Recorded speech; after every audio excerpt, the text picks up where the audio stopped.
Você teve uma experiência de vida e morte, não teve? Tive, bem forte. Isso você acha que contribuiu para você se entregar para outras sensações durante a vida, se entregar mais nas coisas? Com certeza, com certeza. E eu digo que foi isso que fez o clique, talvez, de realmente...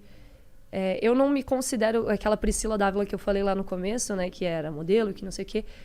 É uma pessoa totalmente diferente do que eu sou hoje, de personalidade, inclusive, assim, de princípios, de coisas que... Eu acho que a nossa vida sempre é uma evolução, né? Mas eu não consigo me visualizar mais naquela menina. Eu vejo fotos e vídeos, eu consigo enxergar aquela pessoa ali, mas não como eu.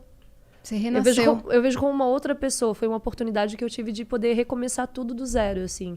Mudar minhas prioridades, mudar minha forma de agir, de tudo. Até a forma de falar. Como que foi? Se você quiser contar. Não, eu falo, tudo bem. Não tem problema. Não. Você tá se sentindo bem? Tô. Então Só tá. tô incomodada com o meu nariz aqui. Tá certo. Porque a gente tá muito preocupada com ela aqui. Você tá se sentindo bem. Como é que foi essa experiência, cara? Foi uma experiência que... Até hoje não tem explicação, na verdade, né? Assim, uma explicação que eu possa dizer Tipo, não saiu até hoje o laudo do que aconteceu comigo, porque ninguém descobriu qual bactéria, vírus que entrou no meu organismo para acontecer isso. Mas tudo começou, como eu falei, eu sempre tive muito problema de garganta, sempre tive muito problema de respiração, assim, de rinite e tudo mais. E aí na época, hoje em dia, assim... o máximo que eu fico é com a garganta um pouquinho incomodada, assim, por conta do ar, da poluição. Mas eu ficava com amidalite de não conseguir engolir saliva, assim. Eu ficava muito mal. E depois que eu tive essa experiência de quase morte, eu nunca mais tive. Eu nunca mais tive amidalite. Minhas amígdalas, inclusive, atrofiaram. Quê? Eu não tenho mais amígdala, praticamente. Elas existem ali, 2 uva passa. E é muito estranho, muita coisa. É um pouco bizarro. É, bem bizarro.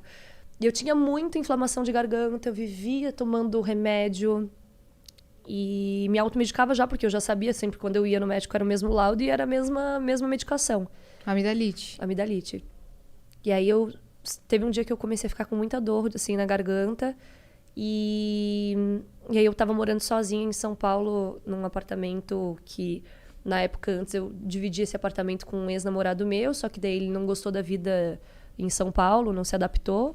E aí ele voltou pra Florianópolis e eu fiquei sozinha em São Paulo. E aí eu tava trabalhando, né? Porque eu sempre fui workaholic, assim. Eu tava trabalhando, tipo, saía de casa às 6 da manhã pra ir fazer foto no Brás, nas marcas lá de varejo e atacado. Jeans, tudo mais. Jeans, aí ia lá, fazia foto. Daí eu tinha que sair 6 da manhã porque eu morava longe. Eu morava do outro lado da cidade, perto da ABC.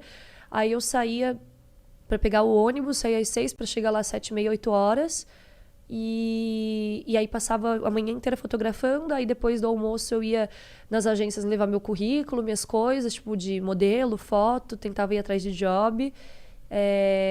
Aí que não parava um minuto, não parava, né? Aí me encontrava com o pessoal da música pra poder fazer algum som, fazer um negócio assim. À noite eu trabalhava depois, até olha só que demais isso, eu adoro. Porque eu trabalhei muito tempo com performance, né? E eu trabalhava também com performance no Vila Mix, na balada Vila Mix que tinha.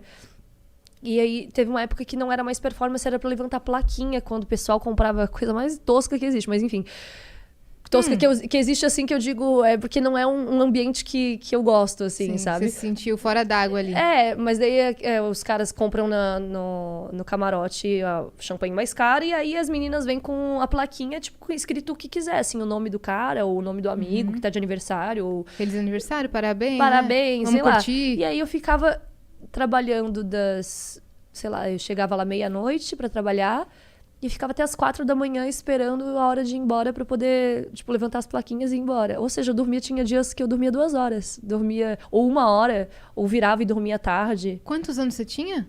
21. Você não podia estar fazendo isso. Não, 21 não, minto. Peraí.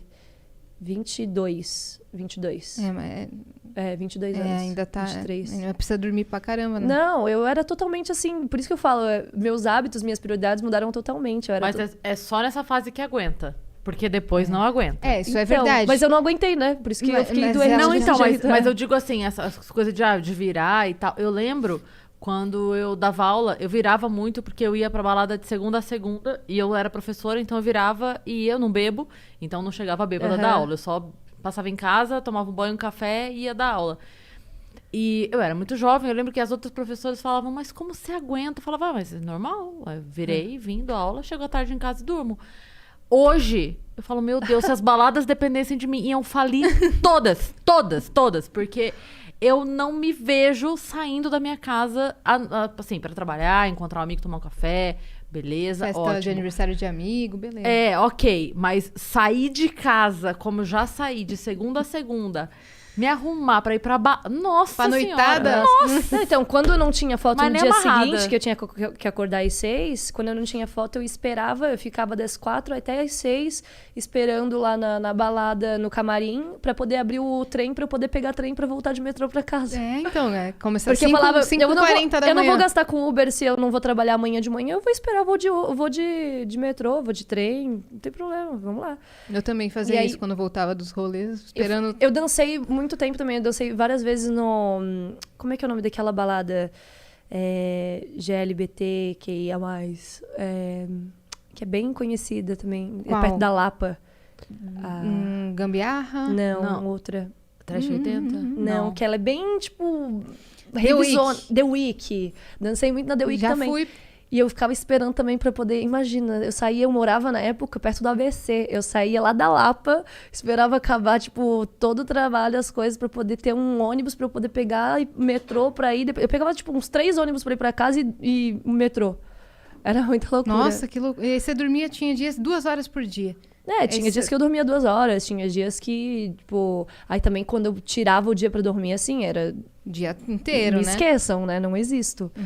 Mas, então, isso tudo que eu conto, assim, eu me orgulho demais, porque eu sempre fui muito de querer ir atrás das coisas, sabe? E isso as pessoas, elas não veem, por isso que me frustra um pouco, às vezes, ver esses comentários das pessoas acharem que a gente ganha tudo de mão beijada. O seu corre lá atrás, ninguém viu. Ninguém viu, né? Entendeu? As pessoas só vê o close, o corre não vê. Mas você ia contar da sua experiência. Da minha Aí- experiência. Faz parte disso. Então, faz parte disso, porque daí, por exemplo, eu tava num momento que eu não ligava muito pra minha alimentação, pro meu sono, eu não ligava pro meu corpo, eu não ligava... Só ligava pra... Eu preciso chegar lá, eu preciso fazer algo, eu preciso chegar lá, que eu digo assim, eu preciso ter uma estabilidade financeira, uma vida que, né, eu consiga viver bem. E eu acabava esquecendo de mim. E aí, quando eu me vi com a garganta inflamada lá, tomando medicação que eu sempre tomava, e aí nesse dia eu falei, eu não tô melhorando, eu tô piorando. E aí eu tava sem plano de saúde na época, e no mesmo dia, minha mãe, ela já tava já há muito tempo, desde que eu me mudei pra São Paulo na época, ela já tava, sei lá, uns 5, 6 meses falando assim, minha filha, faz uma carteirinha do SUS pra você, porque você tá sem plano de saúde agora, é importante que você pelo menos tenha a carteirinha do SUS pra caso aconteça alguma coisa. Eu falei, não vai acontecer nada, mãe, minha saúde é de ferro. Aí, nesse dia que eu tava na rua fraca, assim, indo pra casa, eu olhei pro posto de saúde e eu falei, eu vou fazer a carteirinha do SUS. Eu ouvi minha mãe, sabe? Quando você ouve aquela voz assim, Faz, filha. Aí eu entrei lá no posto, tava assim, eu tenho foto aqui, tipo assim, eu tava pálida, boca pálida, assim, parecia que eu ia cair no chão dura. E aí eu fiz a carteirinha e pedi pra ver se eu conseguia já agendar uma consulta, né, com o médico. Era dia, sei lá, 5 de outubro, 4 de outubro. Aí falei, moça, tem um horário aí pra eu poder ser consultada e tudo mais, não tô me sentindo bem. Aí ela olhou na agenda, ela falou assim, olha, tem pro dia 10 de dezembro. Eu falei, até lá, eu já morri. Não dá, tem que ser agora. Aí eu falei, não tem o que fazer, então vou pra casa. Aí fui pra casa, aí sem me alimentar direito, porque eu não conseguia ficar em pé pra cozinhar alguma coisa. Passando mal. Aí deitei, acordei com a cama toda molhada, suando em febre, assim, passando mal, era vômito, diarreia, tudo que era de pior. Você não sabia o que tava acontecendo. Eu falei, eu acho que eu tô com virose, porque eu fui pesquisar e eu vi que tava rolando H1N1 na época, 2016. E aí eu falei assim, nossa, eu tô com H1N1, eu tô com virose, alguma coisa assim.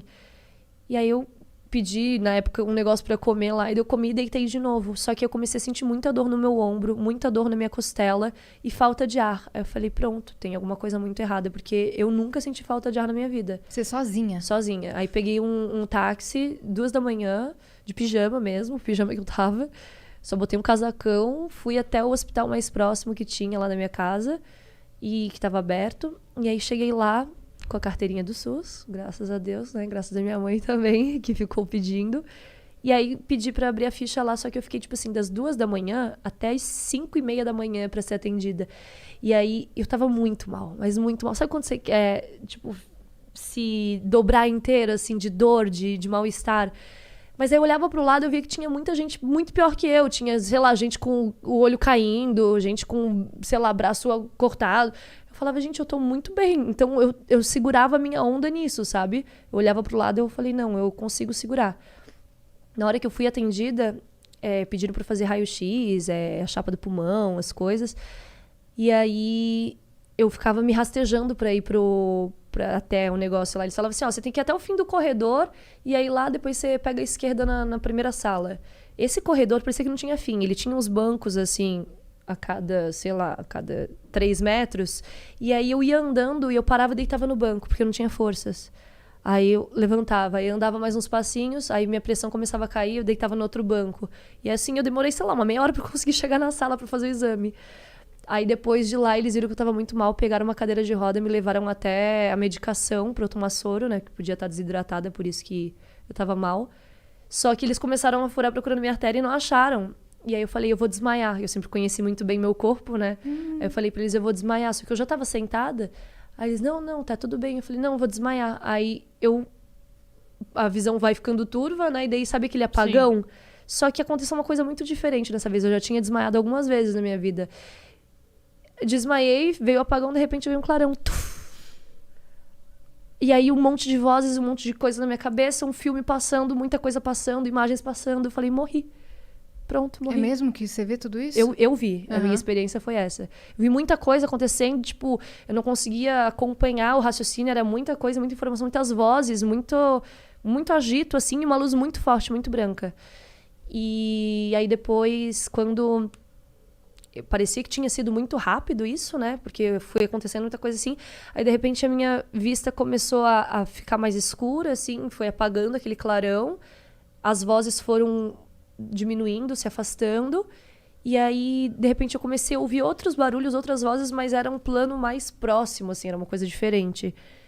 O que eu estava escutando antes era uma coisa muito longe, assim, mas muito, muito barulhenta. Aí foi reduzindo tudo, a imagem também foi ficando escura. E aí, quando eu abri o olho assim, eu tava na sala já de emergência, já tinham se passado alguns minutos, eu tinha sido reanimada com noradrenalina.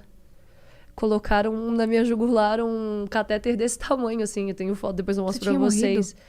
Eu não sei, eu fui reanimada com noradrenalina, eu acho que eu morri. E pelo menos a sensação que eu tive é que em algum momento eu não tava ali. E aí, a cara de todos os enfermeiros, assim, apavorados, me olhando, falando, você deu um susto na gente. E aí eu fiquei já na UTI direto. E agora vocês estão dando um em mim. Caralho. E aí eu fiquei na UTI direto, fiquei 7 dias, na verdade era pra ficar mais, só que eu pedia, pelo amor de Deus, meus avós vão fazer bodas de ouro, eu tenho que passar esse dia com eles. E aí eu queria sair do hospital, porque eu não tava mais aguentando. E eles, linda, você morreu e a gente te reanimou. Gente, segura a bola. Eu usei fralda geriátrica, assim, pra poder fazer as minhas necessidades nos primeiros dias, que eles não deixavam de forma alguma eu levantar, porque eu não conseguia, não tinha força. Fiquei respirando por oxigênio. Parecia que eu tava com a barriga, eu nunca tinha engravidado, mas na época eu falei assim, parece que eu tô com barriga de grávida, que barriga inchada por conta de corticoide, remédio, inflamação. Eu tava com pneumonia sepse, foi o que eu tive. Que sepse é uma das doenças que mais mata no mundo, né? Porque ela entra na tua corrente sanguínea e vai pegando todos os órgãos. E daí eu lembro que eles começaram a falar umas coisas pra mim, assim, que eu falei, como pode isso? Tipo, meu rim já tava começando a ser... tava começando a pegar inflamação, meu estômago, eu tava com uma gastrite tremenda, não conseguia, tipo, tudo caía super mal. Meu fígado também tava correndo risco, o pulmão todo do lado direito, todo cheio de pus, o esquerdo tava a base já começando a pegar também. Eu falo, pra mim isso é um renascimento, não tem outra explicação. Uhum. E até hoje ninguém sabe dizer o que foi. Não tem laudo pra isso. Tipo assim, não acharam o que era. Testaram vários remédios, fizeram um exame de sangue, tipo, de hora em hora pra poder descobrir o que era e nada. E durante essa minha estadia ainda, eu tava super bem, de boa, aqui mexendo no celular. Eu comecei a fazer curso de... Sozinha ainda? Então, minha mãe, eu tive que falar pra ela que eu tava no hospital, mas falei, mãe, lembra que eu tava com dor de garganta? Então, vim no hospital e eles pediram pra eu ficar aqui. Não quis assustar minha mãe, né? Mas aí, obviamente, aí eu tenho um tio e uma tia, né? Que na verdade é o tio e tia da minha mãe, que mora aqui em São Paulo. E aí eles são já mais de idade, e eles foram ficar comigo nesses primeiros dias, só pra me ajudar a levar o que precisava, escova de dente, essas coisas. E aí eles avisaram minha mãe. Minha mãe, ela pegou o carro dela de Florianópolis, ela falou que ela não sabe como ela chegou até São Paulo de carro. Ela veio, tipo, que nem um jato. Nunca tinha vindo, assim, de carro? Não, ela já tinha, mas assim, ela não sabe como é que ela conseguiu chegar até São Paulo, o trajeto, assim, porque ela só ficava comigo na cabeça, né? Imagina. Filha única da minha mãe. Sim. Mas foi assim, foram dias muito intensos. Passei por muita coisa assim que fez eu entender que eu tinha que valorizar mais minha saúde, que eu tinha que ter meu tempo para comer, para dormir, que eu tinha que cuidar de mim. Tanto que foi depois disso que eu meio que virei a vida fitness, assim, que eu te falei antes, né? Que quando eu conheci o Cris, eu tava muito focada, treinava todo dia, dormia o horário certinho, acordava e fazia minhas atividades. Você acordou e falou, vou cuidar da minha saúde, vou cuidar de mim. Vou cuidar de mim. Aí eu comecei a fazer curso de astrologia durante a minha internação, que eu tive um chamado muito forte. E aí também foi uma imersão de autoconhecimento gigantesca, assim, muita coisa. Daí eu comecei a conhecer pessoas que até hoje eu tenho um carinho gigantesco, que me ajudaram no meu despertar, assim, né, nessa nova fase da minha vida. Entender muitas coisas, né, que eu não tinha entendimento. Por exemplo, o que, assim? Por exemplo, o meu propósito de vida. Tipo assim, não é que eu já tenha conseguido alcançar, porque eu acho que enquanto você estiver vivo, você tá em busca do seu propósito de vida. Depois que você alcançar, você já pode morrer, né? Uhum. Mas eu acredito nisso. Mas eu sei qual que é. Sim. Então eu batalho todos os dias por esse propósito. Então, muita coisa, assim, de autoconhecimento mesmo, que eu acho que todo mundo tinha que ter, pelo menos uma vez na vida, um contato básico pra saber o que você tá fazendo aqui, sabe? Uhum. Tá só vivendo, você tá só andando, circulando, é uma alma penada, tipo, não. Claro que não precisa ser uma experiência de quase morte. Exato. Mas alguma coisa que te dê esse estalo, né? Então, mas o que me deu o estalo, na verdade, nem foi a experiência de quase morte, foi esses contatos que essa experiência me causou, sabe? E hoje tá aí, eu tento sempre passar o máximo possível para as pessoas que me acompanham mensagens legais ou pessoas legais para acompanharem, assim, que falam sobre isso, ou eu de certa forma tento implantar a sementinha, porque também não dá para eu chegar com um monte de informação e pá, jogar em todo mundo, senão falar assim, a Azul tá surtada, pirou. Mas aos poucos, né? Aos poucos eu acho que isso é uma das partes do meu propósito, assim, de me comunicar e poder trazer o amor para as pessoas, sabe? O quanto é importante.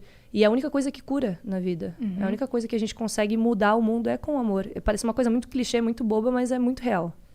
Muito real mesmo. E você acha que você passou a valorizar mais sua relação com a sua família, por exemplo, com seus amigos? 100%. Você tava num corre tão doido que você não conseguia mais dar conta, né? De ter uma vida social, de falar com a família. Você acha que mudou muito isso? Muito. Tanto que essa aproximação que eu tive da minha mãe também...